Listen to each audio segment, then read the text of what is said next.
$1,995 times 295.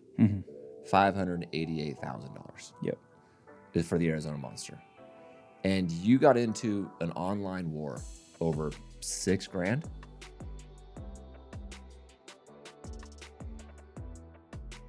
Welcome back to the next aid station.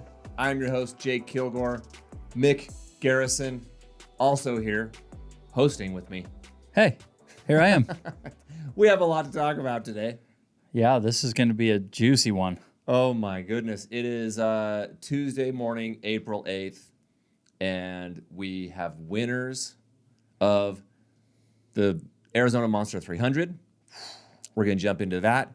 But I'm going to crack open a Rockstar, and then we're going to talk about a couple things like news headlines before we get into Arizona Monster. Okay. You ready for this? Yeah, here we go. Do we have 7 days to complete this podcast? Yes, we do. There are cutoffs, and there are also other start times. So there are people who started ahead of us that could be winning, but we're not going to count them. They're exclusive. We are the official start time here at the next aid station, 11 a.m. on Tuesday the 8th. Bet. Official start time. Okay. How's that? That was amazing. Yeah, I like the lemonade one more. It's the very, very, very best. Congratulations on your strawberry pinker. So it's still a podium. It's like third place. Yeah. Nothing wrong with third place. Yep. As long as it was started at the official time with everyone else. Yes. Who agreed before running for 4 days that they thought they had a chance at the podium. That's like Then and only then will you podium. Is that like asking someone to rank themselves? Yes. On a scale of 1 to what are you? Are you a 10? Preseason. So March Madness just finished, and we're going to open with that. Okay. What if at the beginning of March Madness, like the beginning of college basketball, like around Halloween, every October, teams are like, so, you think you got a shot at the Sweet 16? You going to make it to the Final Four? And if you're like, I don't know, man, like we're just hoping to make the tournament. You're out. And then you make the tournament and make a run to the Final Four, and they're like, no, you said in October that you didn't think you had a shot at the Final Four, and your entire goal was just to make the tournament. That, folks, is what the Arizona Monster 300 is all about.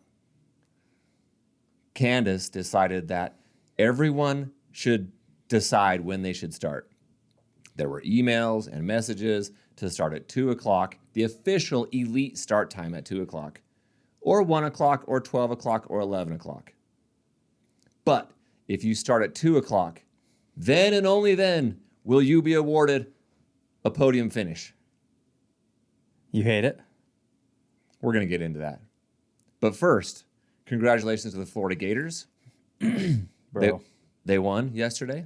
I feel terrible for Houston more than I am excited for Florida. I am the same. Get a shot off. I wanted Houston to win, and they led the entire game. I honestly don't even care if they win. I just don't like. It's like in baseball, you have to go down swinging.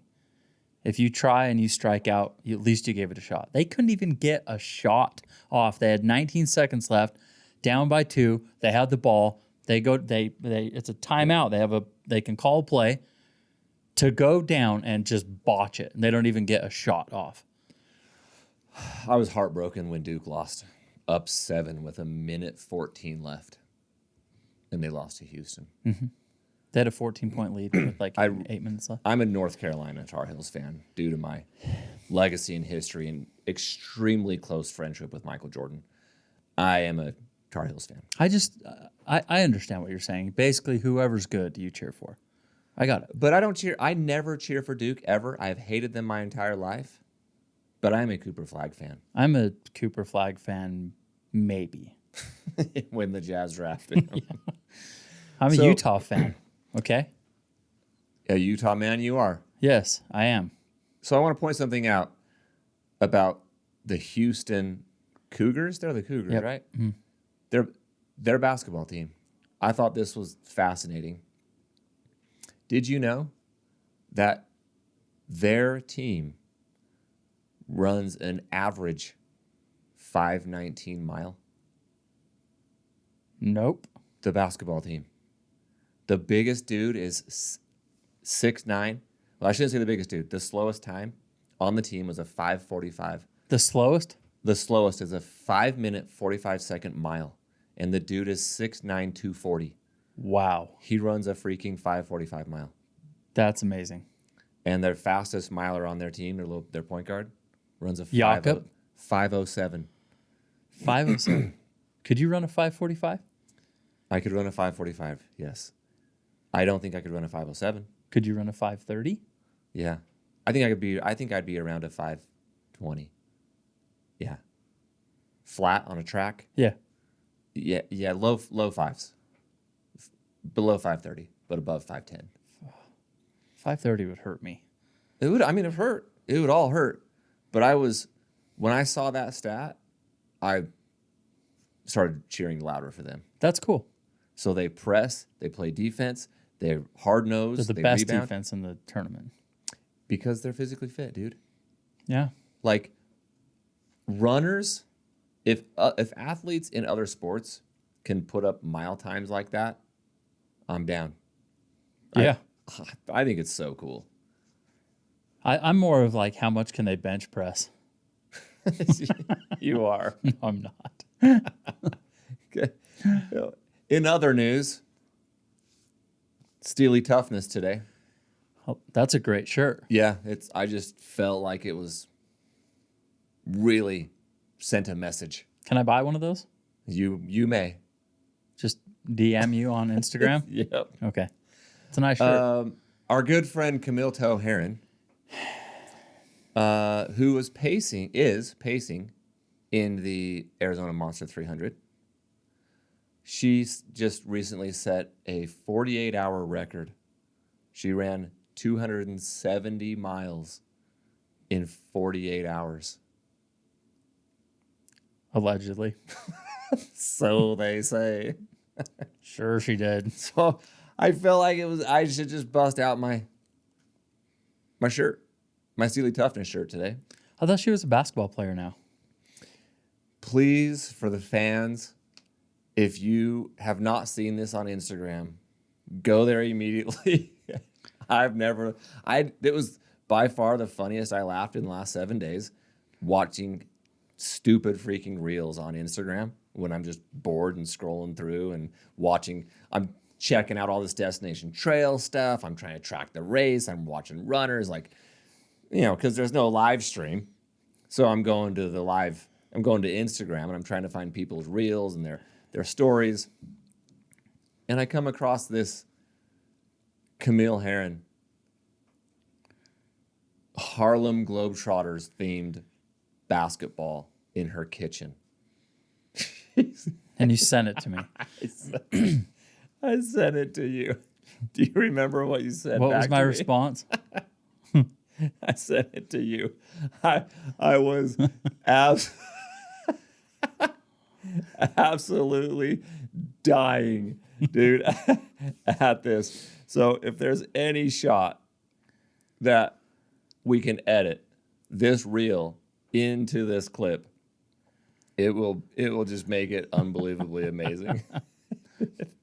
I sent it to you, and you said Michael Jordan's Wikipedia from North Carolina and enjoyed playing basketball.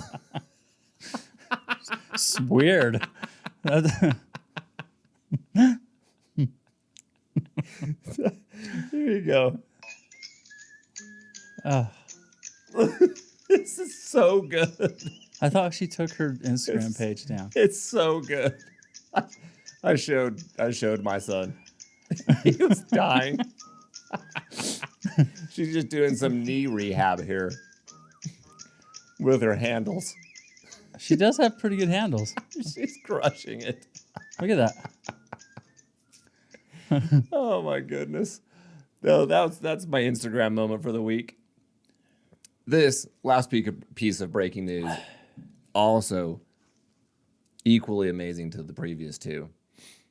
A dude named Sam Ruth, 15-year-old kid, just ran the fastest mile for a 15-year-old ever.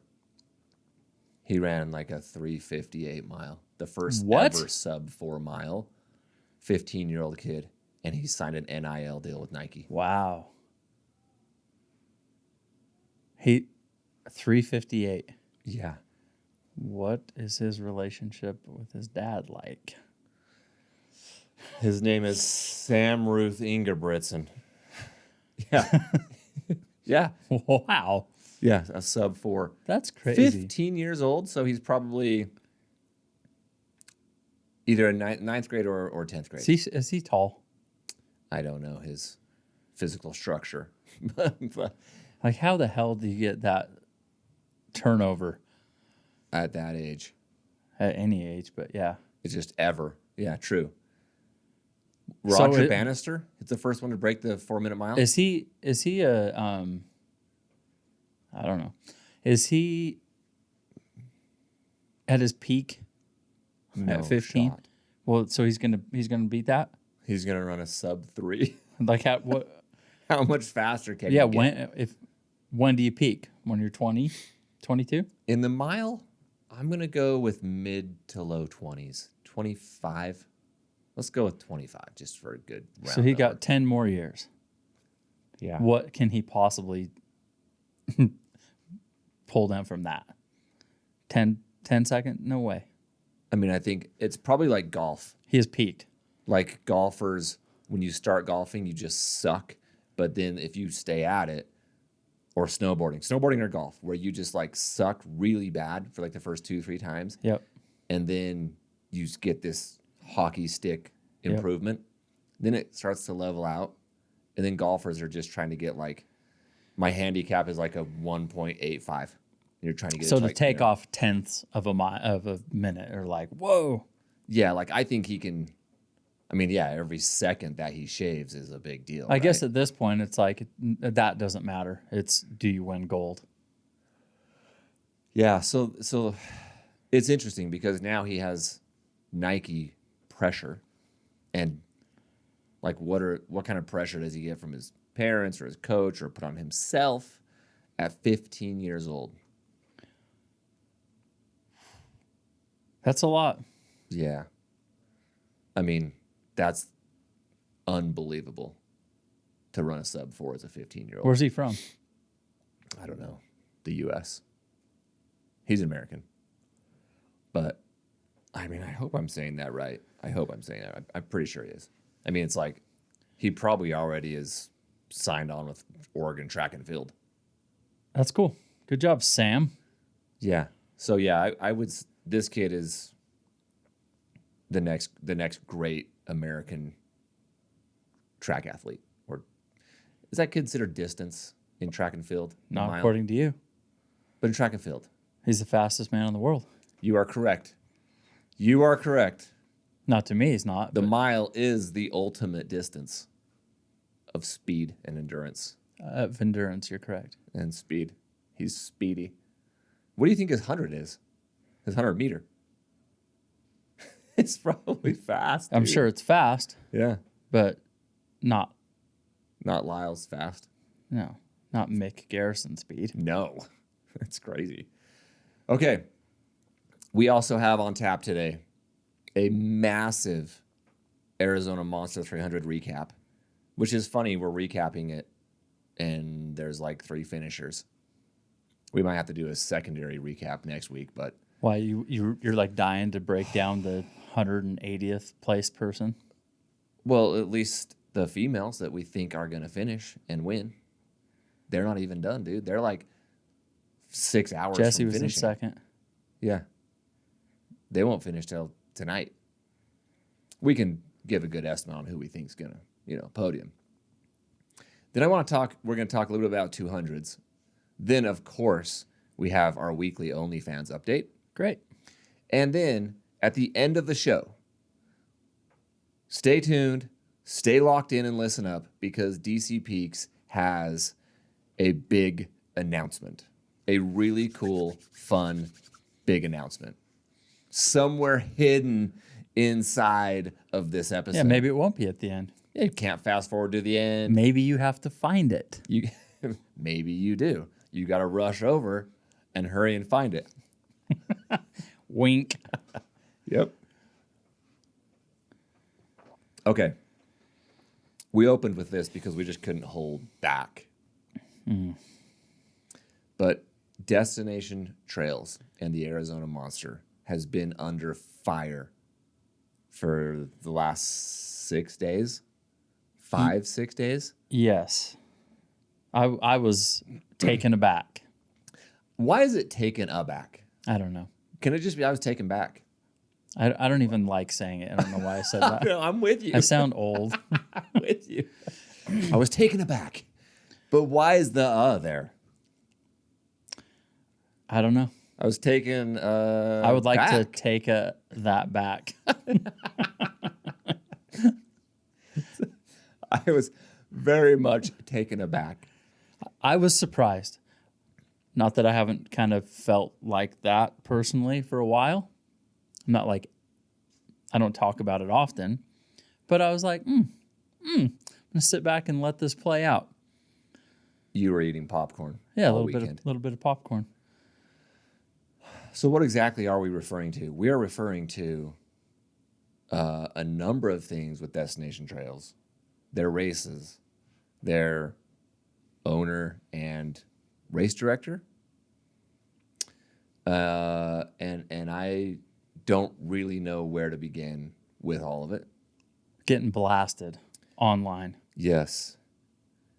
Candace Burt, owner, race director, everybody in Ultra at least knows the name, right? They know who she is. She's the creator of these 200s. She's been race directing them for 10 years, maybe a little longer. I think the first runnings were like 2013, 2014. So call it 10, 12 years. And this is the first year of her 300 miler, the Arizona Monster. But the last few years, she has been taking mad heat. And from a lot of people in the trail space, it has been warranted. And it's been building and building and building and coming her direction. And then I put a reel out last week. Essentially, she got into this online war and fight, and it blew everything up like right before the race. Now, for the past 5 days, this race has been going on. Every little thing has been under fire, like under attack. And my first question is, is it because when you're looking for something, you find it? Like, I don't like her. I don't like how she does things. So I'm going to like nitpick at stupid little things. Well, it could be. It also could be that someone was just waiting for someone else to be first. Maybe there's a bunch of people that have a problem with her, and then they see somebody else came out and started talking about it, and they're like, oh, right here. Me too. Mm-hmm. This happened to me. Me too. Me too. Hashtag me too. I think we should use that. That might go somewhere. That might stick, dude. Yeah. Me too. This is not funny. Okay? That's not funny. I have no sense of humor about anything anymore, and that is offensive. Does Candace have a middle name? I'm not. She doesn't? Call Scott Brady. He'll find one. Fit some? Yeah. Candace? Yeah. Okay. I thought there was a middle I don't name. know. I don't know her middle name. Oh, okay. So I read the entire runner's manual of the Arizona Monster 300. When I say read, I'll downplay to skim. I skimmed it looking for certain things, but I read a lot of it. And there are a lot of runners that have major issues with her return policy, deferral policy, cancellation policy, whatever you want to call it, like major issues. Like you pay $1,500 for a 200 or $2,000 after fees and ultra fees and whatever, $2,200. And I mean, runners train their balls off for a race like this. And you just have injuries. It's part of the sport.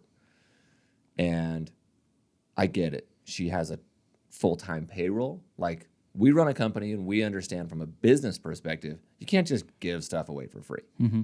You can't just let everyone out of a contract or defer. And in her defense, it is very, very clear what her cancellation policy is upon signing up and in the runner's manual. Yep. So if you want to bitch about that, great, then don't sign up. She is very clear about what that policy is, but why are people so upset about it then?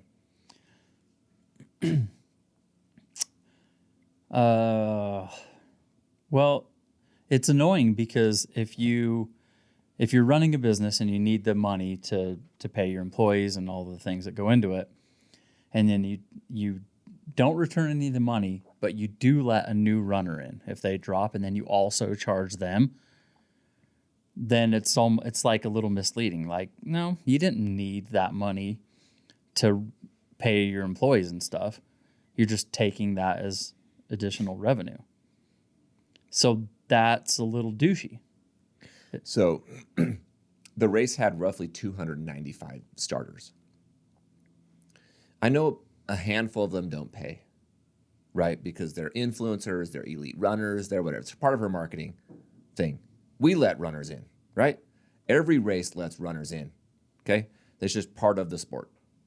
But let's just assume all of them paid for simple math. $1,995 times 295, $588,000. Yep, is for the Arizona Monster, and you got into an online war over $6,000, $3,000, basically the registration of like 3 runners, who you know for a fact 3 runners dropped and lost their full $2,000, and you let 3 more runners in. And to your point, you collected $6,000 more, and you blew up in the eyes of the ultra people. You blew up your whole race and viewing experience for people like us watching it at home over a few $1,000s. Is that accurate? Well, yeah. I also thought it had something to do with the camera guy and the setup of the finish line. So is that separate? Let's break that down a little bit.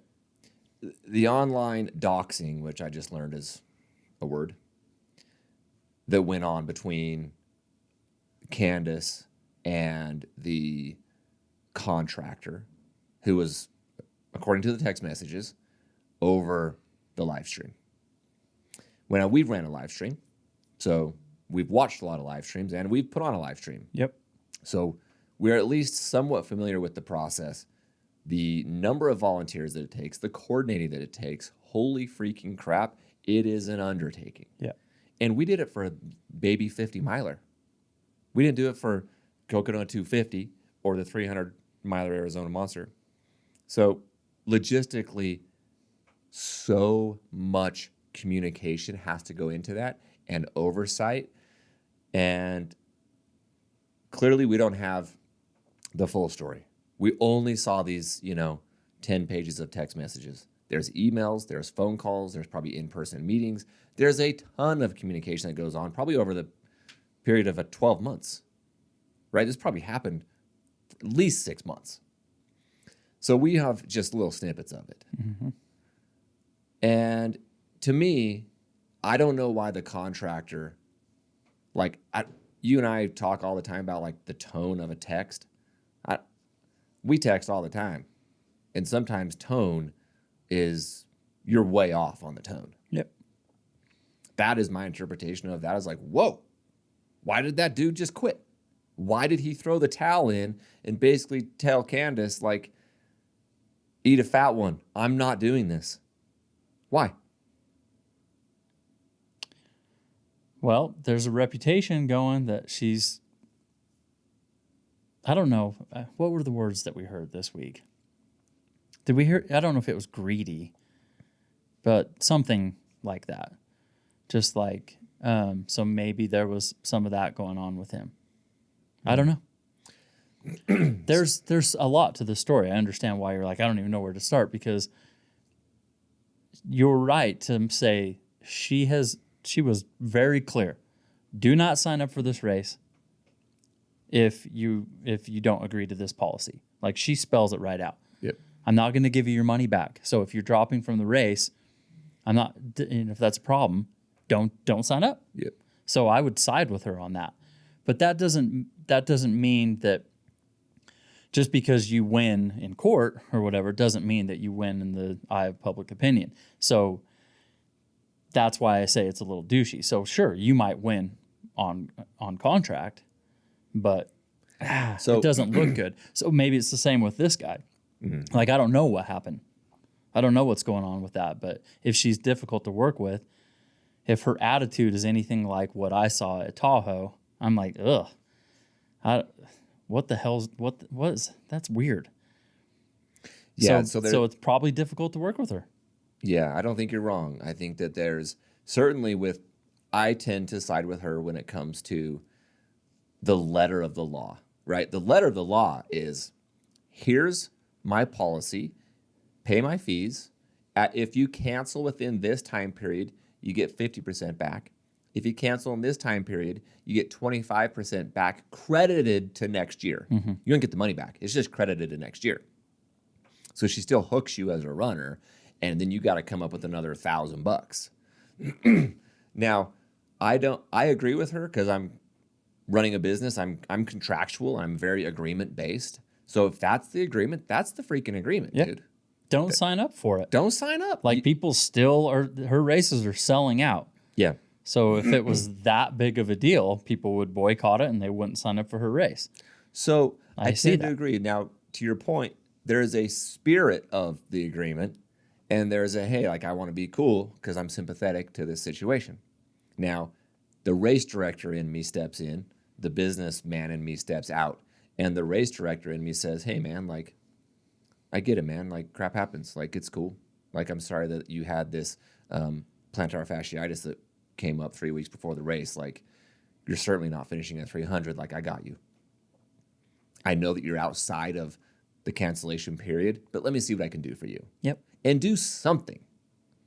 Hey, and we've done this before. We have a lot of cancellations the month before our race, the week before our race. Yep. And one thing that we'll do is be like, hey, man, we got you. We'll roll you over to next year. Yeah. But any chance you can come volunteer for us? And 9 times out of 10, I'm there. Like, they're going to come volunteer. So, like, that's what if I'm her, like, there's got to be other options to win the hearts and minds of the community. Well, so that's easy for us to say because our races aren't selling out. Hers are. So to roll somebody over, if your race is capped at 350 runners, I don't want to roll somebody over because then I'm losing revenue next year. So but you got the revenue this year. Right, but then you would get it this year if they ran, and then another one next year. Yeah, you get to double charge them. No, I'm saying, like, if I let you roll over, you already paid. Mm-hmm.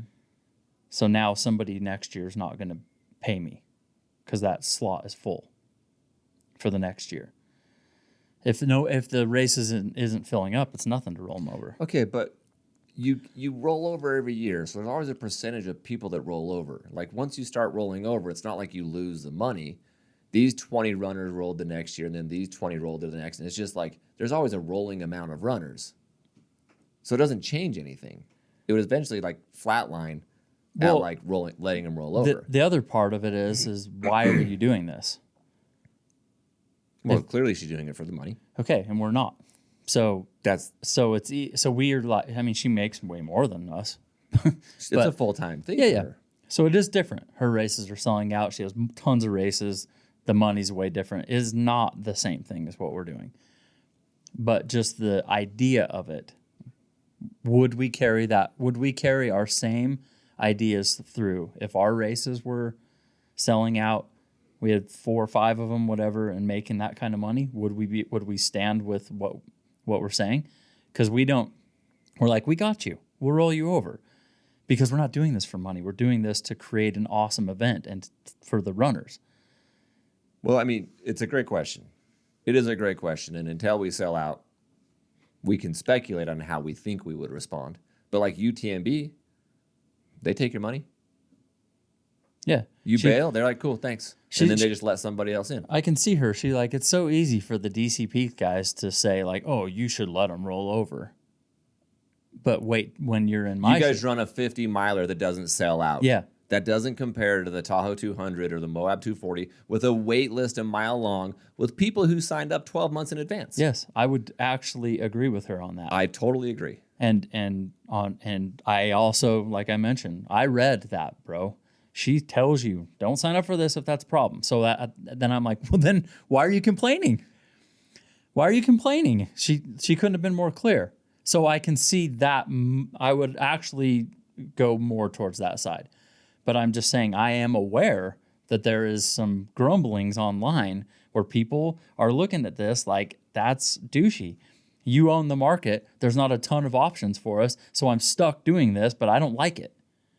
And I'm like, because Candace, if there were more people, more races as your competition, would you still have that? Would you still roll the same way? Because then people might be like, eat shit. I'm not doing your race. I'm going to do somebody that takes care of their runners. That is already happening. Runners are not signing up for her races like they once did. I personally heard of that this week. But it's been going on for a few years. People have been saying that. The Tahoe 200, the Lake Tahoe is my favorite place in America. I prefer it over Hawaii. I prefer it over Puerto Rico. It's amazing. I will take it over anything. Her race is unbelievable. That is perhaps the best course in America. And I didn't feel like, that's the race director. It was more like, it was very much, when I finished Tahoe, it was a business. You are a number, and I'm running a business.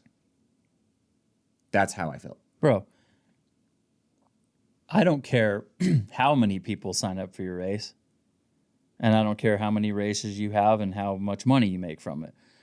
When someone podiums your race and you go over and you're like just lean through a gate and hand them the medal, the belt buckle, you don't say a word, nothing. Here. Like, not even here. Mm-hmm. I'm like, oh, that's not the reaction we have for our podium winners. Carl Meltzer, who's a million times better runner than she is, he's standing there waiting for you at the end of the race. I know it's a 50K versus a 200 miler, but she was there when you finished. So I don't care that if it's a 200 or a 5K, she was there. Mm-hmm. And you podiumed her race, and she didn't give a shit. I'm like, that was rude. That was weird. And whether it's podium, I finished just before 10 p.m. So it's not like it was at 4 a.m. or 3 a.m. and she was napping on the third day. No, but whether you're the third finisher or the 300th or the 172nd, because there's always a thing for the winner and there's always a thing for golden hour. That's a thing in our sport, right? Yeah. Who won? Oh, the cheers, the hug, the ribbon, the course record. And then there's the last person in the race. Sure. Big old crowd cheer. What about the 298 people in the middle? How does the race director treat them? Well, yeah. Look at Western, what they do for the top 10. Yeah. It's a thing. You could pretend like, the 100th runner is just as important as the second runner. They are as a person. But as an individual, sure. Sure. In of course. a race. That's an obvious thing to say. But you're racing. And is everyone are you not aware that podium is a thing? People race for the podium. That's 1, 2, and 3. So if you take first, second, or third, it's supposed to be a cool thing. It's like the Olympics. It's a cool thing.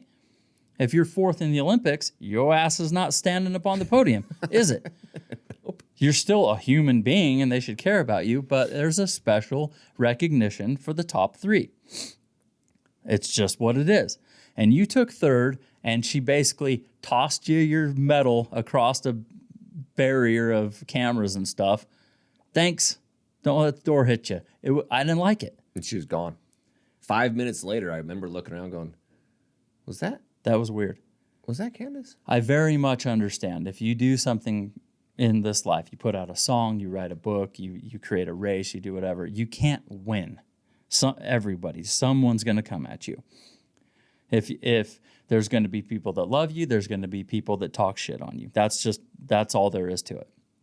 So I would like empathize with her in a lot of things that she does, like with the money or whatever. I'd be like, look, she can't win. Someone's always going to gripe at her. But I'm like, but I am a human being too, and I'm a race director, and I'm looking at you like you act like a celebrity at the start of the race. First of all, you ain't shit.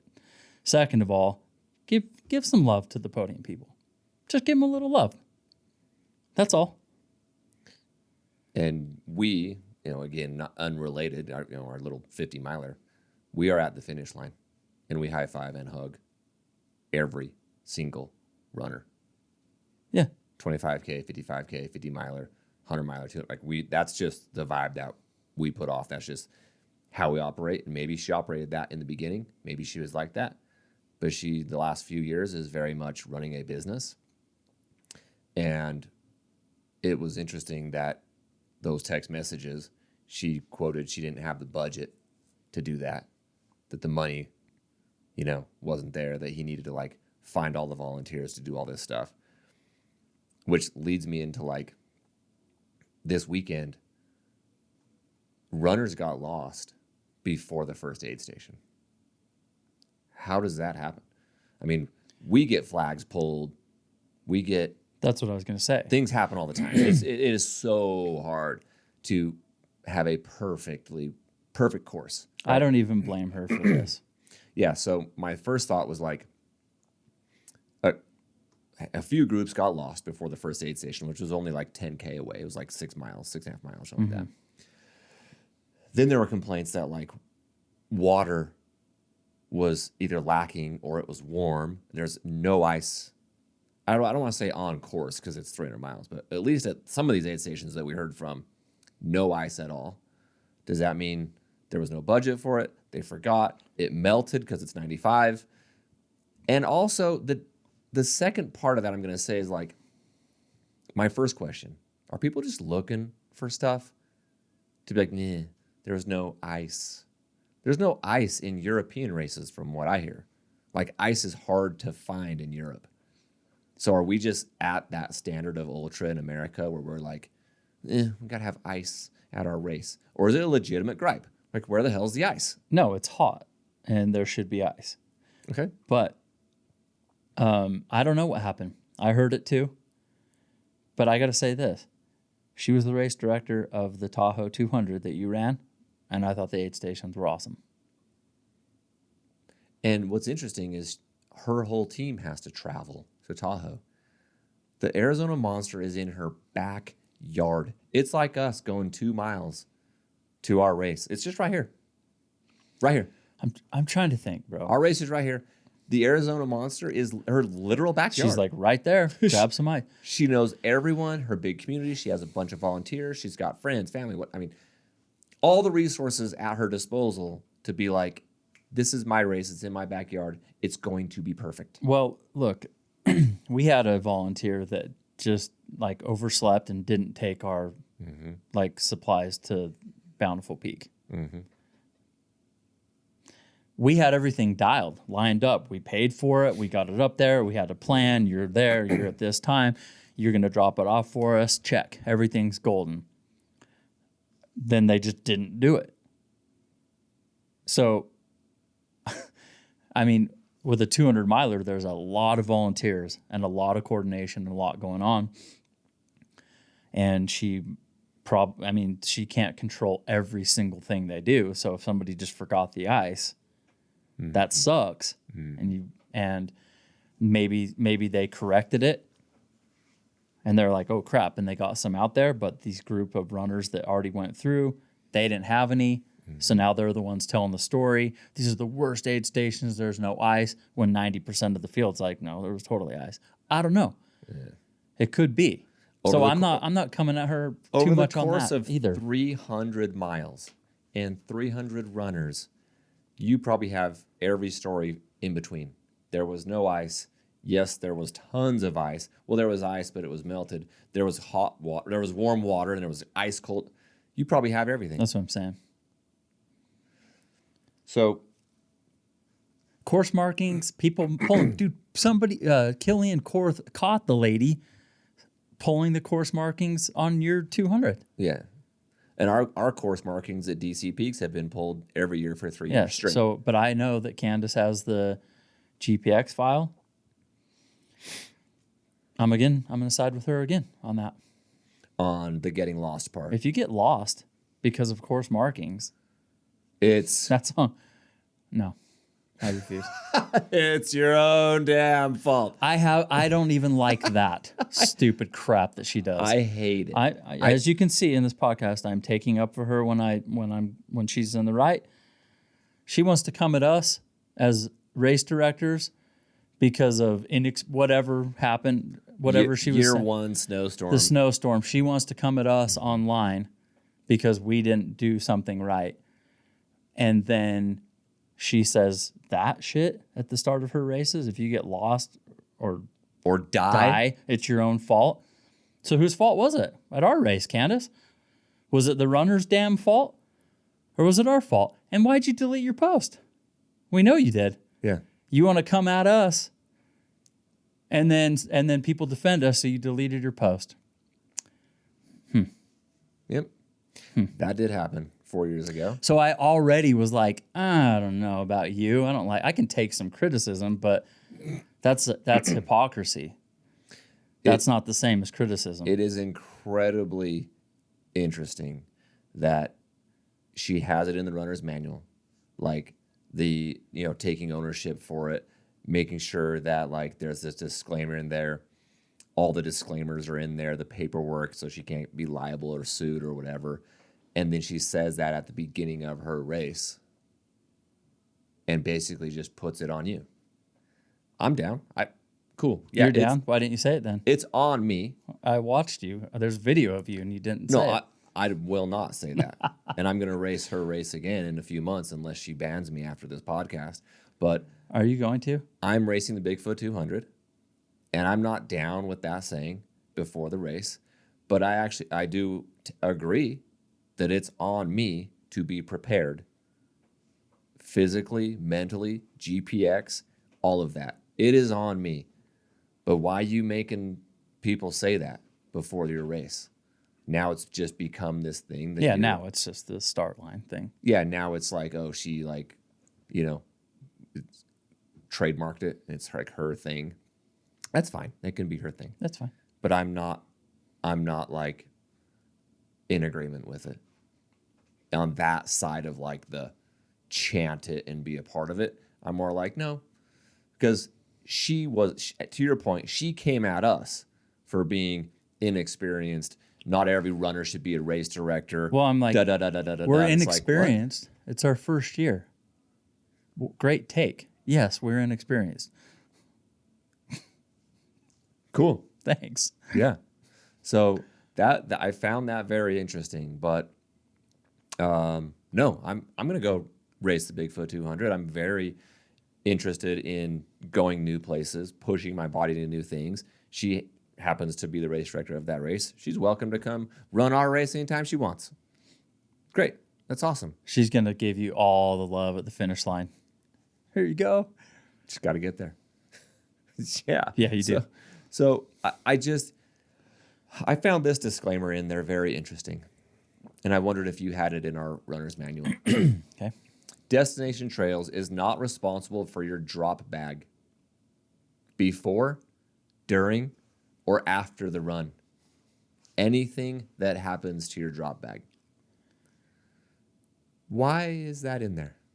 And then why are you saying before the race, bring all your drop bags and line them up here and put them by these signs so we know which aid station to take them to? But I'm not responsible for them. I don't hate that. But why? I don't understand Because the need. if she or a volunteer loses them, she's not paying for that. I'm not replacing it.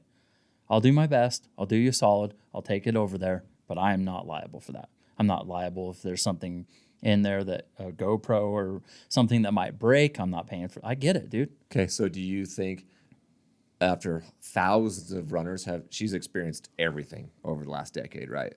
Everything that a race director could possibly experience, where people are like, you lost my $200 pulls. You lost my spare battery. You broke it when you chucked it in the truck. Like, you owe me this. Yes. It's assumed that has happened, so she had to put it in there. Whether it has or has not, she probably had either, how long has she been doing it? At least 10 years. So ChatGPT wasn't a thing. So maybe lawyers doing it. I'm sure I would have. No one has ever come at us for drop bag. In fact, we throw away drop bags every year. People don't even keep it for 9 months. What do you want from us? We have your rotten apple. It's gross. I'm never doing that again. Anyway, I'm siding with her on this. So we need to put that in our runner's manual? I don't recall if I put that in there. I will double check. Okay. I want to get to the next part of this Arizona Monster thing that has been driving me nuts all weekend. I can get past the petty stuff, flags, lost, warm water, cancellation fee. Those are just all business decisions. And you have hundreds of, at your point, volunteers. They don't even work for you, bro. They're giving their time to make a cool event. So, like, cut them some slack. Show them a little grace. This one, I do not understand at all. This is not 2020 of your bullcrap freaking start waves wearing a mask at an ultra. This ain't 2020. Why in God's green earth does she have 4 waves? I am ignorant to race directing 300 people. I'm ignorant to race directing a 300 miler. So I'm asking from a runner's perspective and a viewer's perspective, refreshing the freaking tracker. Why? Why are there 4 waves? 11 a.m., noon, 1 p.m., and 2 p.m. But you had to decide before the race started if you wanted to be in the 2 p.m. elite division. In a 300 miler, a 1 hour start difference? Why? Okay, let's break that. Let me think. Reasons why you would do that. Permitting. It could be that the Forest Service or whoever she was working with said she had to do that for whatever reason. I don't know.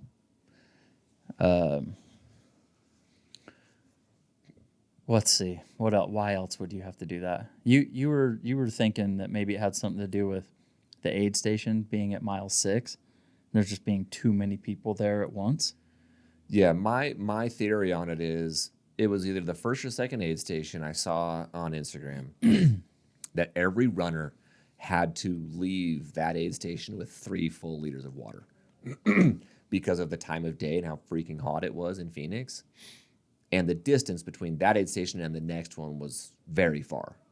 Call it 15, 20 miles, 4 to 6 hours. So my only thought is it has to be runner safety related. Otherwise, you would not do the waves. So let's take her side for a second and say it was for runner safety to make sure that as they came into this aid station, there's no way I could get enough volunteers to fill up water for 300 people and check them off and make sure they all have 3 liters before they leave that aid station. Let's just assume that that's... I would push back on that, but for this exercise, it's somehow runner safety related. Okay, cool. So you got to start them in 4 waves. Why the hell are you saying that you have to choose the 2 p.m. start for the podium? I don't know. I ran my first 200 mile and I was like, dude, I just hope I finish. Like, man, I hope I finish. If that was me and I was like, I don't care, start me in whatever freaking wave. Hey, Mick, what time you want to start, man? Let's do 11, bro. Let's get up early and get to the race. I don't want to sit around till 2 o'clock. All right, man, cool. I'll do 11. Yeah. and then I podium, but I don't. I'm pissed. That's stupid. The asking them beforehand, if that, I get it, but it is hard to know. Like, they've never done a 300 miler. How are they supposed to gauge that? Like, we offer an early start, and we say if you start at 4 o'clock instead of 5 o'clock a.m., that you are not eligible for podium. Why do we do that? Which makes all the sense in the world in a 50 miler or a 50K, something that's done in a half day's time. Cool. That makes sense, because if you start at 4 a.m. and you have less sun or less heat or whatever, advantage. Absolutely an advantage. And we're not even there, so I don't even know that you really started at 4. And it makes sense in a shorter distance. But in a 300 miler, in a 4+ day race, like, can we just all agree that math is really easy at our age, and I can add an hour to your time? If I have to start you in these 4 waves, pick the wave you think you should be in. But, like, there is no advantage to starting at 11 or 2. None. From a physical, over 4 days time. So this dude has been, like, in the top 3, Ryan Snickles. He's, like, been leading the race. And then he was, like, even leading it on time and leading it on the leaderboard. And she makes this, Destination Trails makes a whole post about the podium men. This person's in first. This person's in second. And it was like Pete Mortimer, Taylor Spike, Josh Locke. And then there's a whole paragraph. Oh, and about Ryan Snickles, if you're wondering, he started at noon, and there's a whole disclaimer. Every runner was notified multiple times in email and manual that they cannot podium unless they start at 2 o'clock. I haven't looked up Ryan Snickles. Don't even know where he's from. I don't know if it's his first ever race period or first 200, 300 miler. That, I would bet anything. That dude is me at Tahoe last year. I just hope I finish, man. Like, I hope I just finish. Yeah. And he finds himself on the podium. I thought he was from Arizona. But he's not going to actually podium. I just have a problem with it. Like, it would have been way better for her if they had it separated, like the leaderboard, by start time. So there's no confusion. People aren't looking at it and seeing Ryan at the top when he really wasn't. Like, she should have added the hours to it somehow, manually. Either add the hours to it or just have a separate category. Oh, there were categories for start times. Yeah, I don't know. Like, no. Oh, you could filter by that? Yeah, you could filter by start time. So I would filter it by mileage, and it would tell me who's at the top of the mileage. But then I have to scroll to the right to see which group they started in. So for the first 20 hours, it was like people that started at 11 and 12, of course, they were leading. But halfway through the first day, like Taylor and Josh and Pete, Mike Gronwagen, Joe Corcione, they were all leading top 5. And they all started at 2 p.m. Like, they'd passed the people that started at 11, 12. All I do is I go to the tracking site and I click runners, and it just gives you the order. That was it. It defaulted to that. So I saw it, and a bunch of people saw, like, oh, this dude's leading. So in that post that Destination Trails made, and the disclaimer, oh, and about Ryan Snickles, and then they turned the comments off. Shortly after, it was blowing up, dude. Comments were blowing up. So what were those comments? I don't think they were favorable for Candace or Destination Trails. Like, what? Huh? Like, that's ridiculous. How come this? Like, just add 2 hours, like, to his time. So if he had been running for 26 hours and was in the lead, but if he was more than 2 hours ahead of Pete Mortimer, he should be leading by that many minutes ahead. Man, what a mess. So I'm doing the math, and I'm like, he was leading by like 3 miles or 4 miles at one time, And Pete Mortimer was in second place, but he was actually an hour and 55 minutes ahead of Pete. So technically, Pete was in first by 5 minutes. But the mileage was off because they started 2 hours difference. You have the weird start times. You have this controversy with this guy who's leading the race, but not. You have people getting lost. You have complaints about the aid stations. People are upset about the refunds. There's online stuff going on with the start line setup and the filming. That's a lot. That's a lot of. Oh, and then people start coming at her saying that she was faking her 50K a day. Oh my gosh, dude! Yes, I don't know. I didn't even have that in my notes. So in the comments, I'm like, dude, she's getting hammered. She's getting hammered. Yeah. So in the comments about all this stuff, yeah, people start accusing her of lying for 200 days, and that her Strava files synced, and she went and ran 7 miles and claimed it was a 50K. Crazy claims. I never even heard how that part worked out. Like they were saying, what? Like you can't produce the GPX file. I'm like, was she supposed to? Like I don't know. Yeah, like okay, if I take her position here for a second, I'm like, who are you, bro? Some freaking troll? Get out of here. I'm not sending you my GPX. Screw you. I did the freaking thing. I got the Guinness record. Did she get the Guinness record? Yeah. She has a picture, unless she made that with one of her friends. Well, it doesn't. I mean, Guinness would have some. They got to prove everything. Yeah. But it's, if you're her and it's like, shut up, bro. I don't care about what. Well, that my thing is more like just another thing just added to the list all in one day. There's a ton of it. Yes. All of that has been coming up. And it's almost like it's been culminating over like years. And it feels like people are kind of at their wits' end. Like, I'm out. Yeah. I don't like her. I don't like her races. They're half-assed. They're not as good as they used to be. I don't want to do it. Da-da-da-da-da. And then I'm like, okay, that seems to be the feeling. And then every one of her races sells out. Right. That's what I was going to say. So. But is it because there's not a lot of options? There are not a lot of options if you want to do that. So that's where I'm curious. I'm like, are they just either they don't care really? Like, yeah, I don't like that, but still we're going to go run the race. You're doing that. Mm-hmm. Or is it like, I don't have any choices. So I have to do that. I'm sure it's a little bit of everything, right? It's like, I want to do this distance. I really, really wanted to run in Tahoe. That was my thing. Like, I love that place.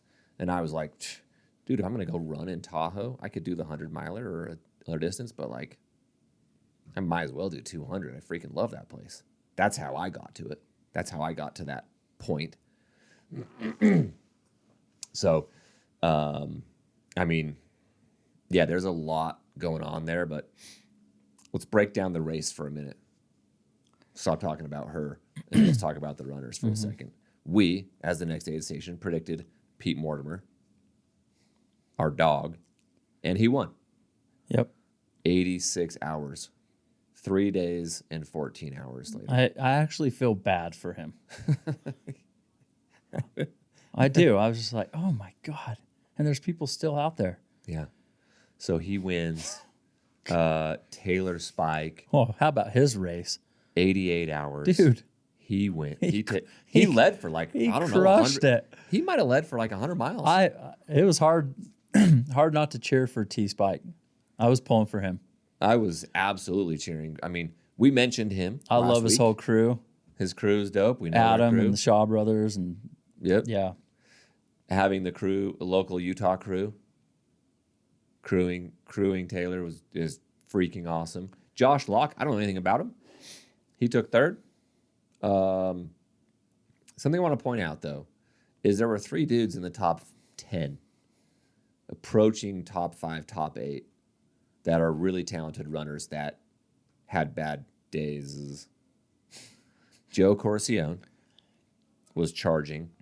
He drops at 199 miles. It was like, 199.6. I know. I'm like, yeah. That's painful. Eli Westby runs 144 miles, crewed by our buddy Ben Light. Knee thing. Joe Corcione, knee thing. Mike Gronwegen, who we kind of picked him with Pete because of their experience together at Tour de France. He drops at like mile 130. But that's 3 out of your top 10 for sure, potentially top 5, that made it very, very far, but not nearly far enough. No. That's, I mean, you ran 200 miles and you're like, oh, I DNF'd. Oh. So just before the show, we watched Taylor Spike cross the finish line, and he ran for what looked like 100 meters. And it was painful to watch his shuffle and his feet barely coming off the ground, kicking dirt. Wrecked. And then I'm putting that in my head with these skilled runners who work very, very hard. They didn't just show up for this. Joe Corcione, Eli, Mike, those dudes put in significant miles and training and their experience. They've done a bunch of ultras, even at this distance. They've done Tour de France, they've done Cocodona, they've done a bunch of the big distances, they've done Moab. And they came up injured. Is 300 miles too far? That's the easiest answer ever. Yes. I just said I felt bad for him. Okay. Are we getting a little ahead of ourselves with 300? Like as a society and as an ultra community is like 300 is like, calm it down. Pump the brakes, bro. Like our bodies. But what does that mean, too far? Like, no, it's not, because a bunch of people signed up to do it. Like their posts, at least Joe's and Eli's, were like, I was risking long-term injury if I were continuing. I didn't want to continue. I didn't want to walk for 150 miles to have a long-term injury and be like out, then never run again or whatever. So it's years. like, is there a diminishing return? Is it like you get to a certain point where it's just like... It's an FKT. We talked about this with the SEALs. Maybe we did. Where the Navy SEALs, when they're in training, they go through hell, physical, cold water, sleep deprivation, just physical stuff. And then it gets to a point, like 4 days of it or something, where they can't do any more physical, like it's done. So they put them in the room for study time. I'm like, can these guys get to a point where it's just like, you can't get, you're done. Like, you can't do any more. Like, you crawl to the finish. I mean, or otherwise just go do the Appalachian Trail and race Carl Meltzer. Yeah. That's kind of been crossing my mind as I look at the pain and suffering they went through. Because this course, it's like, this is how I was looking at it. I'm like, I'm very intrigued by the Cocodona 250. Like, very intrigued. I almost signed up last year during the live stream because I was just like, this is so freaking cool. That's Aravaipa just does such a great job at drawing you in to the suffer because their live stream is so elite. I did not feel like that for one freaking second watching the Arizona Monster or following it online. Would you, if hitting it was, refresh? If it was live footage? That's a great question. I might have, but every video that I saw on Instagram, and I saw hundreds of them from runners and from Destination, I was like, ooh, goo. Like when you were desert. running, Like, it was so desert that, like, I just couldn't even get excited. Isn't Cocodona just desert? But it's northern Arizona. I'm much more intrigued by Sedona and Flagstaff than I am Tucson. Like totally different worlds. I saw a picture of T-Spike just sleeping in the dirt, like just took a nap. It's like day. He took found his a shoes and cactus socks with off. some He shade. just needed a 5 spot. And I'm like, yeah, dog. I bet- If you're sleeping with a cactus as your pillow, you're tired. It probably took him longer to take off his socks and shoes than he probably actually just slept. needed that. Just like what Do you did think it- his pacer took off his shoes and socks after he fell asleep? Let me get just this for let, you. let me get you, tuck dog. you in. If he had good pacers, I don't know. Adam, what'd you do? JJ, Yeah. take care of his dogs. Did you take off his? You called them dogs when you were getting Yeah. your feet clean. So when you were running Tahoe, did it hurt any worse at mile 180 than it did at 130? Or was it just a mental game? I was in the most amount of pain I was in was it around mile 130 to 135. But I wasn't like, yes, my legs, my body was hurting, but it was more sleep deprivation because it was the second night. At mile 180, my breathing was so bad. But you didn't, I was wheezing. You didn't bro. sleep. I didn't sleep. You slept for 20 minutes. So I do think, to your point with the SEALs and the diminishing return thing, it's like I feel that same way in a 100-miler. When I hit mile 40 or 50, Like, this is what it is. I'm going to feel that way the rest of the race. Like I'm hurt. Then it's a mental game. Everything hurts. You got to just get it. Now, it does progressively get worse and worse and worse as you go, but my stupid mind went in this rabbit hole of like, Cocodona sounds intriguing to me. It sounds interesting. It sounds more up my alley than the Monster does. And then I was like, if I'm going to do Cocodona, like, why wouldn't we just go down there and try and do the Arizona Trail? What's that, 500 something? 800 miles. Oh. So I'm an idiot. That's where your head went? Yeah, I go from 250 to like, oh yeah, well, if I'm going to do the Monster, that's the first 300 is almost of the trail. And then you got Cocodona. Let's just do them both and we'll just go do the AZ Trail. My mind does not work like this. Yeah, and I was like, I'm an idiot. Why am I doing that? Why would I go from, oh, this is too far? I think it's too far. I think it's I told Elle when she ran Moab, I'm like, I wasn't excited for you. I hurts. was checking my phone all the time, like, oh my God, I can't believe she's still running. Like I feel bad for them. Yeah. So yeah, I know that they want to do it and they signed up for it and they trained and it's this huge accomplishment, but I'm just like, you guys are crazy. Yeah. I mean, I probably can't answer that until I've done more than a 60-hour race or a 200-mile race, but it does feel like 4 or 5 days is a bit much for a race, and that 300 miles is a bit much for a race. Because I feel like at some point it turns from race to FKT, like through hike, power hike, crew. It definitely converts. And I don't know where, it probably is different depending on the athlete, but it's somewhere between 200 and 250 where it's like, ew, this Is it it's converting to an FKT here. is it that much cooler to do a 250 compared to a 200? Definitely not. So if you do 200, I'm like, It's just as cool to do a Moab 240, Tahoe 200, or Cocodona 250 as far as like cool kudos goes.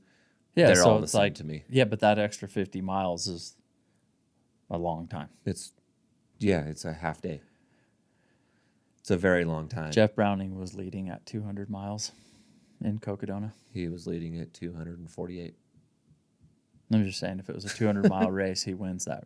Maybe, Yeah. Maybe Harry makes his move earlier, but Yeah, so I don't know. I jury's still out for me. But checking the stats every morning and then afternoon and then before I go to bed and making notes of where these runners are at. Monday morning, Ryan Snickles is leading. Josh Locke is in second. Taylor Spike is in third. Pete Mortimer is in fourth. And I say Ryan Snickles is leading. He had an hour and 55-minute lead on Josh Locke. So technically he was in second by 5 minutes. Okay. So that's with a 100K to go. 100K to go, and the whole thing flips in 24 hours. So Pete is in fourth, Taylor's in third, Josh is in second, Ryan's in fourth, and it flips inverse almost exactly. Pete wins, Taylor takes second, Josh takes third, and Ryan Snickles doesn't get anything because he didn't start at 2 p.m. Oh, he's got the attention of a lot of people across the country. Yes, he definitely has that. Will you scroll down a little bit, Steve? So that sounds, it looks like Josh Locke is going to finish around 91 hours. He should finish here in the next couple of hours. Brian Pepe, he's been up top 10 for 3-4 days. He'll finish around 96 hours, which is exactly 4 days. And then I think Aaron Young will be the last sub 100 runner. So 1, 2, 3, 4, 5, 6 runners will finish at 100 hours or less. That's nice. And Destination Trails had a spreadsheet where every runner predicted where they would be in time. And I think I don't think anyone had a freaking clue where they were going to finish. I'll just say that. Hence your confusion on the staggered start times. Yes. It had the fastest time on there was a female that DNF'd at 46 miles. She had her predicted at winning it at 85 hours. And she DNF'd at 50 miles. Just cruise out there, run. I mean, what's the point? This female runner, obviously she's fast, great runner, but she just is at the top of this spreadsheet because she said she'd be done in 85 hours. Who determined that she thought she'd be done in 85, therefore starting in corral number 4? Well, we'll find out next year because if she makes a change here, yeah. She's going to have to. And if she doubles down, then great. Okay. On the women's side, it looks like every female runner is going to be 100 hours or more. Yeah. Currently leading, Ann Tisdale is leading. She's headed toward Casablanca, which is the last aid station. That's a nice feeling. Yes, that last aid station is the best feeling. And the lead men did the last section from Casablanca to the finish in about 6 hours. Okay. So she's got at least that to go. Local Utah that we mentioned last week, Jess Morton Langenhag. I have no idea if I'm saying her name correctly, but we'll go with Jess. She appears to be in second, and a solid second. But Tandy Sherlock, Kara Northup, a couple other runners, they still had 2 more aid stations to go. So I think the first female runner finishes sometime this evening, after 2 p.m. Interesting. So after you did Tahoe, T-Spike hit you up, said he wants to race you in a 200-miler. I know he did. You usually finish around the female one. The winner of the female, podium female is where you usually run. Yeah. He podiumed on the guys. So how you feeling about that? He did. I don't even know what to say about 300 miles so far. He was leading at 200. Yeah, I don't. Or close to. I mean, I can't even. I'll say this about your comment. We said it last week, and I'll double down this week. The women did not have the strong field of a women's field that we will see in a Tahoe or in a Cocodona or Moab or Moab. Mika. I mean, there's tons of the women that run those races. They didn't really have I don't say big name. These are great athletes, but they're not that next level of athlete. Top elite. Yeah, I think I could probably sit here and name 10 female runners that run Cocodona or have ran it multiple times, that would podium the women's field and do it in under 100 hours, for sure. But not taking anything away from these women, obviously. But I'm not saying. I mean, yeah, I'm down. When is Taylor racing again? Because we can tee that up. Maybe he'll race Bigfoot. Maybe he'll do DC Peaks. But that's not a 200 miler that he's I going to race. don't know if he can do that distance, but That's true. We'll see. We'll see if he can do the DC Peaks. So let's talk about 200s for a second. Where this is going in the 200 distance, because do we put the Arizona Monster in that category? kind of. Is there just a 200 plus category? It's like heavyweight and fighting. So 2 to 300 is heavyweight, Yeah. and then there's FKTs. So that's light heavyweight. So FKTs, heavyweights, 2 to 300, and then you have hundreds, 100 milers, 50 miler 50Ks. I thought that the 200s were going to be a fad. You did. You called them CrossFit.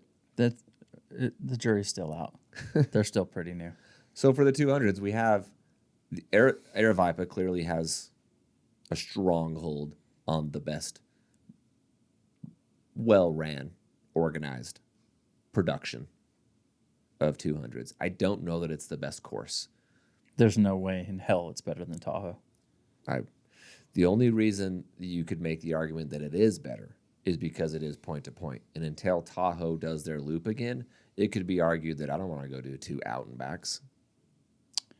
Okay, you could argue that, but More beautiful, 100% single track, I think.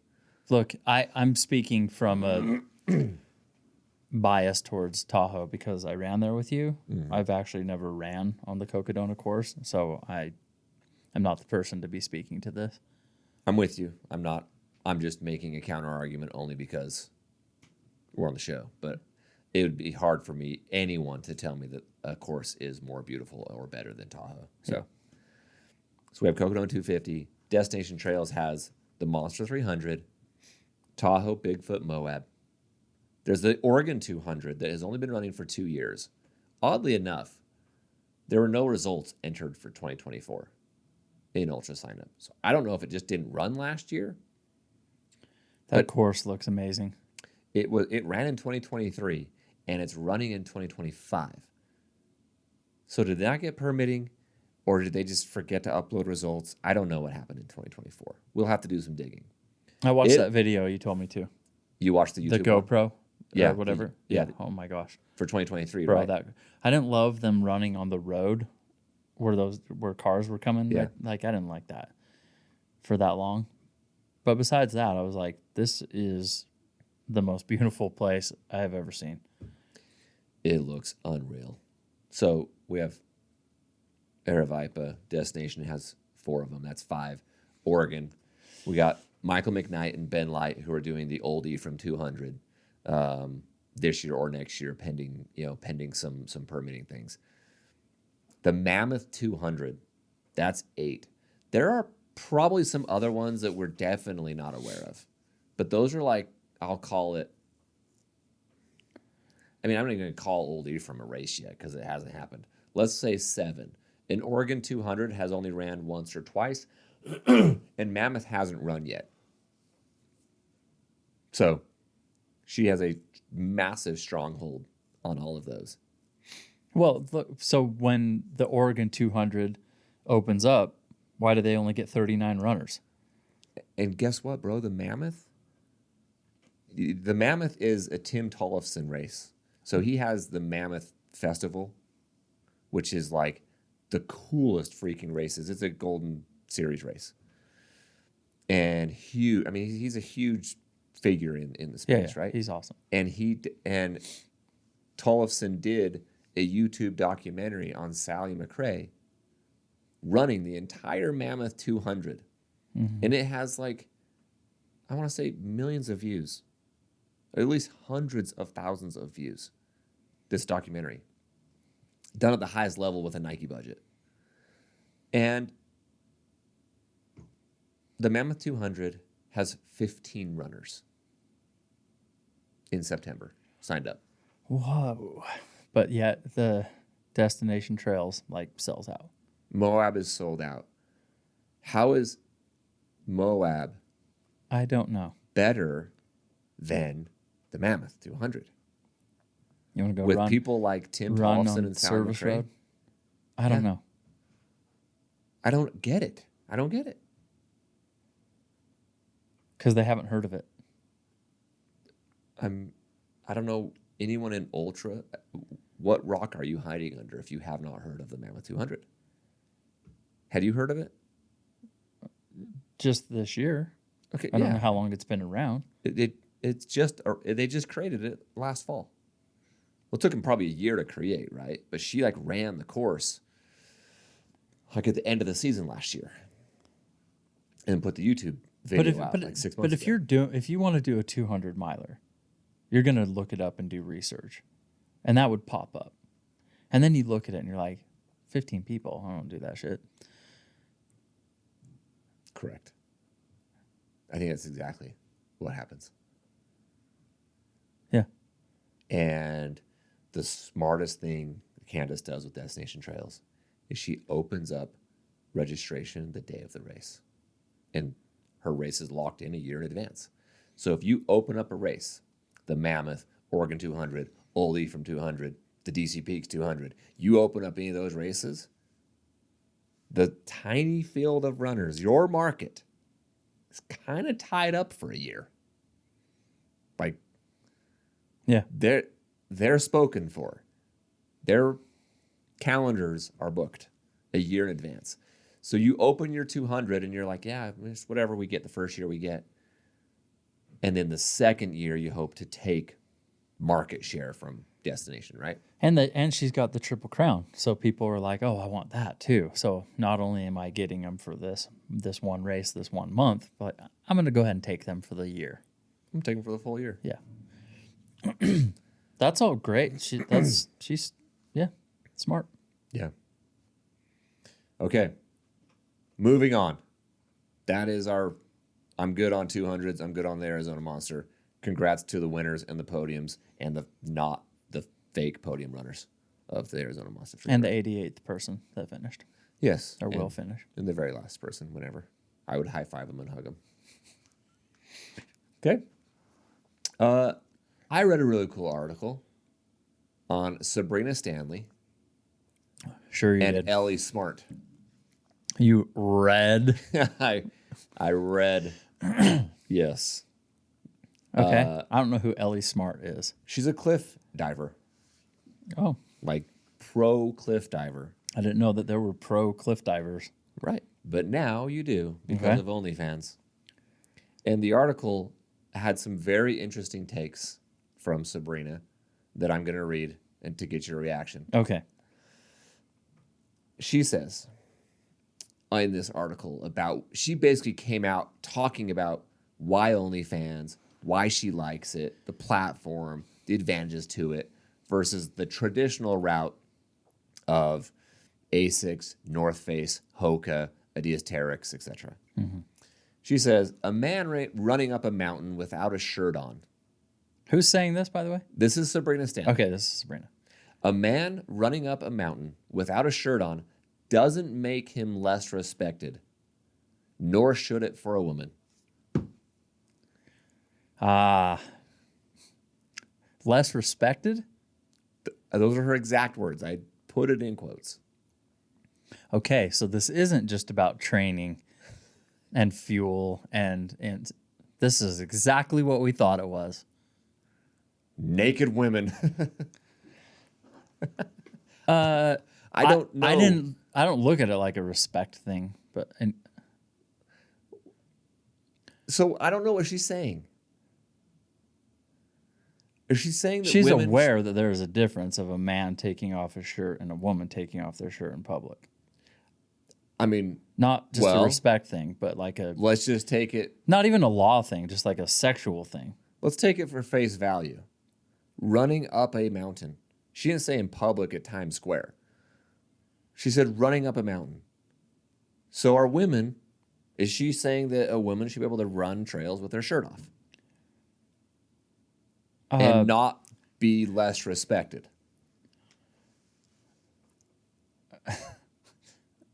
Sure. I don't care.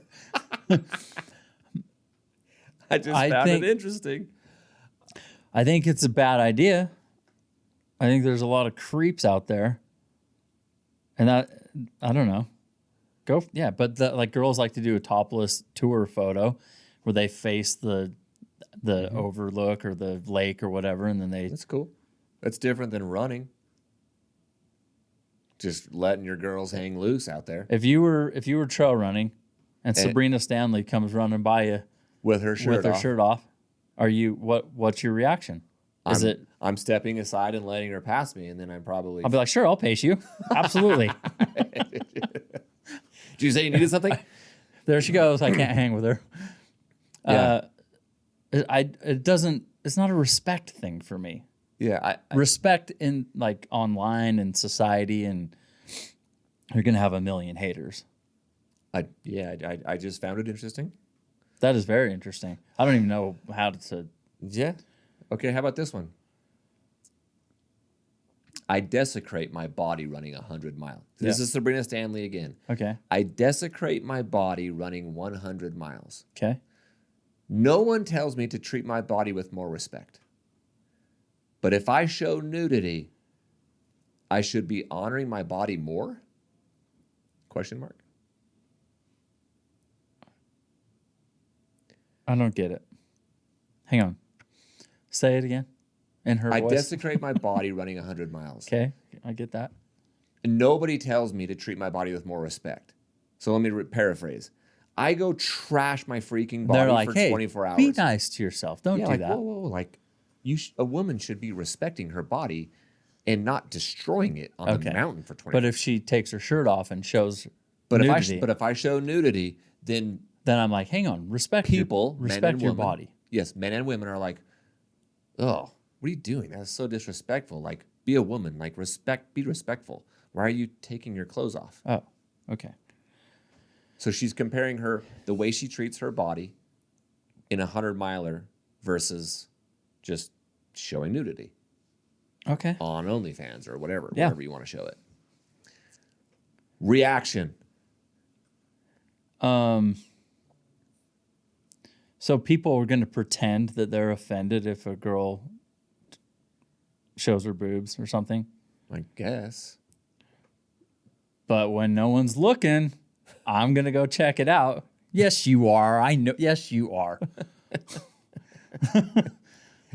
So stop pretending that you're all offended. You're not offended. You just wait until your wife's not around, then you're going to go look. Or your husband's not around. I just don't understand paying for it. Okay, well, hold on. Let's get back to that You comment. get anything you want. Is there a comparison between running 100 milers and the way you treat your body and the way you treat your body with nudity? That's a stretch. Yeah, I didn't really see the comparison. Like, I understand what you're saying. No, I do. You too. trash your body in 100 and then... But there is not like you got me there. Mind blown. No, not really.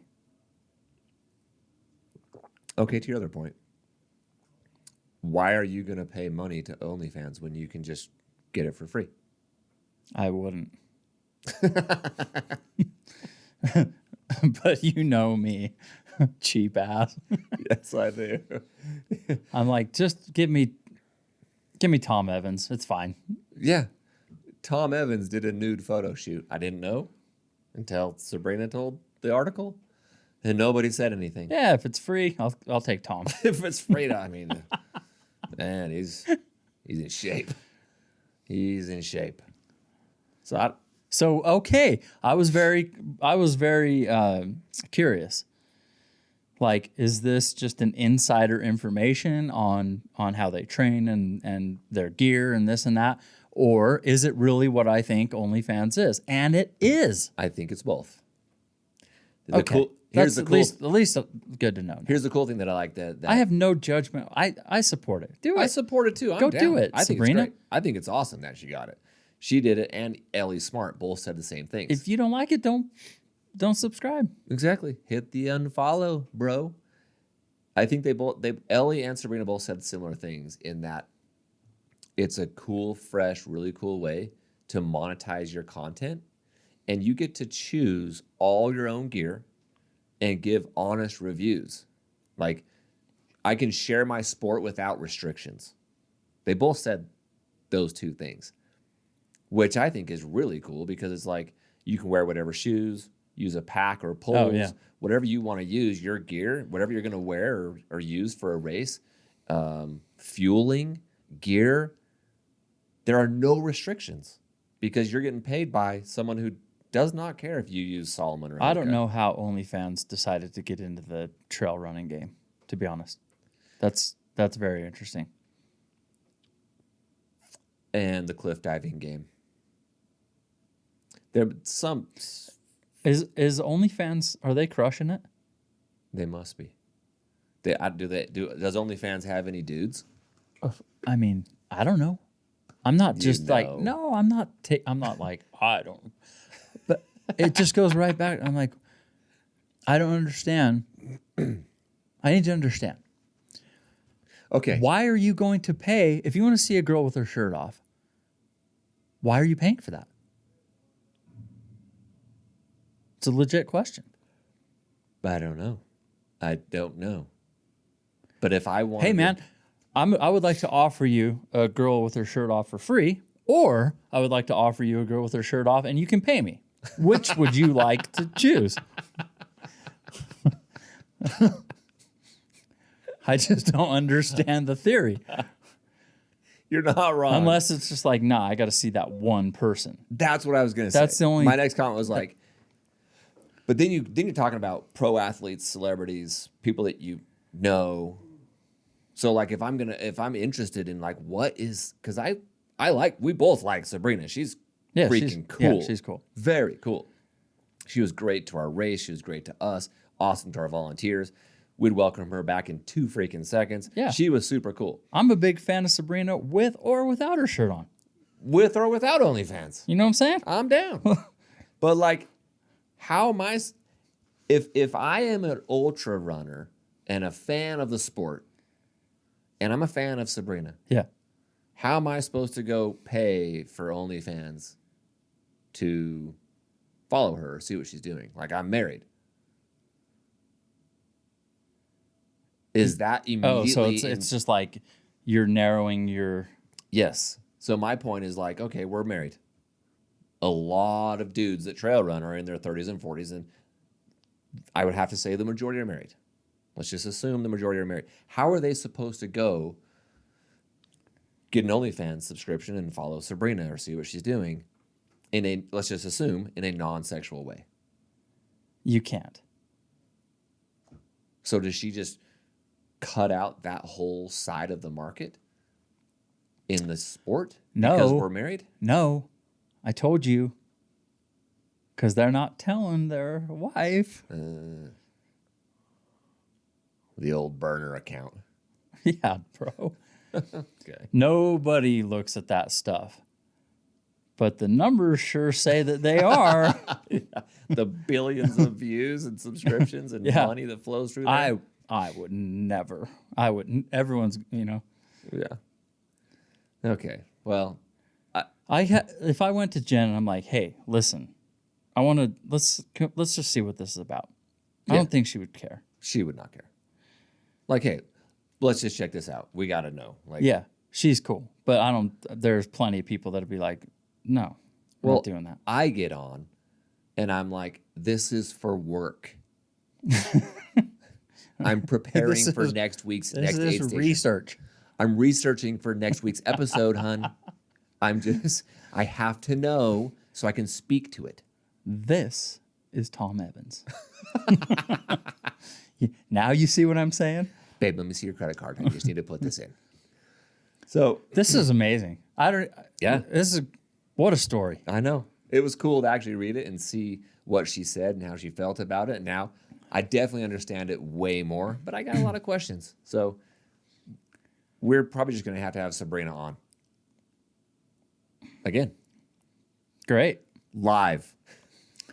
Hell Isn't yeah. that what OnlyFans is? Isn't it live? I don't know if it's live. She's like, yeah, I'll be on tonight at 4 p.m. I'll be at 2 a.m. Yeah, I'll be on. Okay. Wrapping up the show. We have been cranking for, 90 minutes or so. We want to end with this intriguing, really cool thing we're going to do with DC Peaks. DC Peaks is going to do this season, starting 3 weeks from today. You are going to want to do two things. Follow us on Instagram and listen to every episode of the Next Aid Station, because we are doing the Davis County Gold Rush. The DC Peaks Gold Rush. Every week, starting 3 weeks from now, we will be taking a golden ticket and hiding it in the Wasatch Front with clues, riddles, pictures, videos for a free entry into DC Peaks. Yeah. This is going to be fun. Willy Wonka style. Yep. Golden ticket style. We ain't no Western, but we don't need to be. We'll do our own Willy Wonka treasure hunt. So we'll put out clues as to where you can go find it on a trail or under a bench or in a rock, some landmark at a peak. And then if you find it, then what? Then you turn it in for a free entry at any distance. Any distance you want. Yes, it'll be a DC Peaks Rockstar Gold Rush. Each week there'll be a new spot. They got to do more than just turn it in. Well, they ran there. They had to hike there. They had to find it. No, like Instagram post tagging us or nothing like that. OnlyFans Live. Is that a thing? Yeah, Subscribe. absolutely. Details to follow, but we will be giving clues every single week on Instagram and on the show. So, what happens if no one finds it? It just rolls over to the next week? Yeah, it just stays. I'm in that intrigued. Spot. It stays that week. It stays there. And then a new one goes out. So yeah, there could be 2 or 3 in play at any given time. Some will be easy, some will be hard, because we want people to be able to, anyone to really get to these. But some will be more difficult than others. But yeah, Anywhere or on our course? Anywhere on the Wasatch Front, but it'll be quite obvious with the 2 clues. It'll be hard with just the 1 clue. So if you only hear the riddle on our show, on Next Aid Station, it might be really hard to read the riddle and understand it. And if you only see a picture of a really unique tree on Instagram, but if you put the 2 of them together, you're like, You got the map and the special glasses. Map and special glasses. Exactly. That's Got it. exactly what it is. So this will be fun. I mean, we thought of it last year, didn't really have time to roll it out. So we're rolling it out this year. It will start 3 weeks from today. The weekend of May 1st will be the first clue. It'll be out there. And then we'll go every week for the summer, 3-4 months, something like that. Let's do it. So, okay, this has been fun. Arizona Monster recap, 200s, where are they going? OnlyFans, obviously, and the DC Peaks Rockstar collaboration on the Gold Rush. This has been another episode of the Next Aid Station.